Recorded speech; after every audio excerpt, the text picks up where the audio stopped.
নমস্কার বন্ধুরা, আশা করি ভালো আছো, সুস্থ আছো। আজকে বাদাম দিয়ে পটল পাসিন্দা রেসিপি তোমাদের সাথে শেয়ার করছি।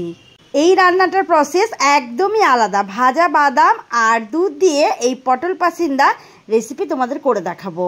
পটল পাসিন্দা তো তোমরা অনেকেই অনেকভাবে রান্না করে খেয়েছো।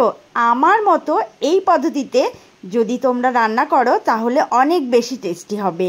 আর এটা রান্না করলে আলাদা করে মাছ মাংস কিছুই লাগে না, আর এটা রান্না করা খুবই সহজ।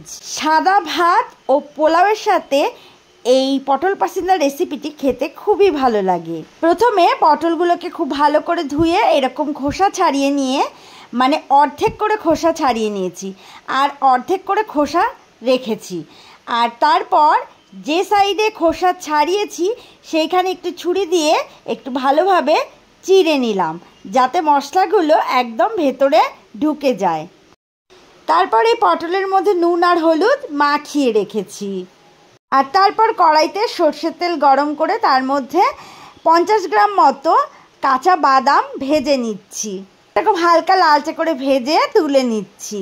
আর খেয়াল রাখতে হবে বাদামটা যেন পুড়ে না যায়, তাহলে কিন্তু এই টেস্ট একদমই আসবে না।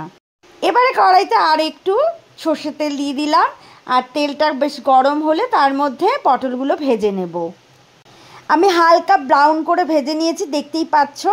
যেহেতু এটা আরও কুক হবে তাই হালকা ব্রাউন করে ভাজলেই আর এর কোনো প্রবলেম হবে না। এবারে এই পটলগুলো হালকা ব্রাউন করে ভেজে অন্য একটা পাত্রে তুলে নিচ্ছি। এবার গ্যাসের ফ্লেম অফ করে দেব। এখন প্রথমে ওই ভাজা বাদাম গুঁড়ো করে নেব।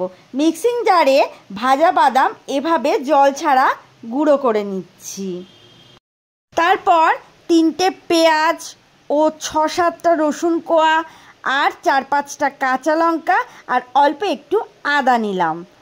আর নিলাম এলাচ ও দারচিনি টুকরো। এবারে অল্প জল দিয়ে একটা পেস্ট বানিয়ে নেব। আর একটা টমেটোর পেস্ট বানিয়ে নিলাম। কড়াইতে আবারও অল্প সর্ষের তেল দিলাম, আর সেই তেলের মধ্যে 2টো এলাচ ও একটা তেজপাতা ফোড়ন দিলাম। পেঁয়াজ, আদা, রসুন, কাঁচা লঙ্কা আর এলাচ আর দারচিনির এই পেস্ট এর মধ্যে দিয়ে দিলাম। এই পেঁয়াজটা প্রথমে একটু কষিয়ে নেব, তারপরে দিয়ে দিচ্ছি এখানে স্বাদমতো নুন, আর তারপরে দিয়ে দিলাম হলুদ গুঁড়ো, আর দিয়ে দিলাম 1 চামচ লঙ্কার গুঁড়ো, আর দিয়ে দিলাম 1 চামচ জিরে গুঁড়ো।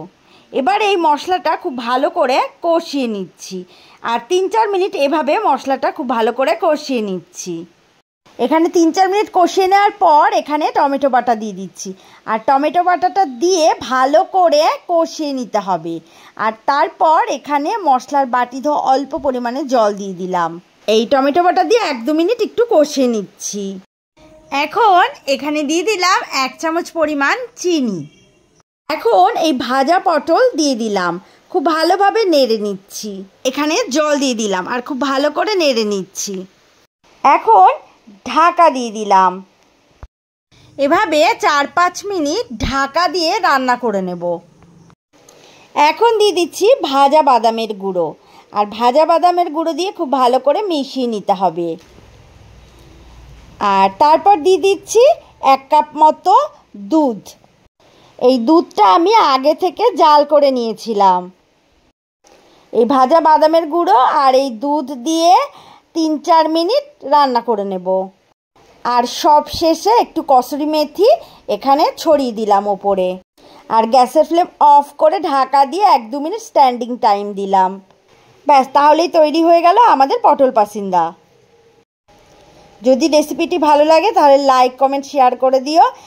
আর আরও নতুন নতুন রেসিপি পাওয়ার জন্য আমার সঙ্গে থাকার অনুরোধ রইল।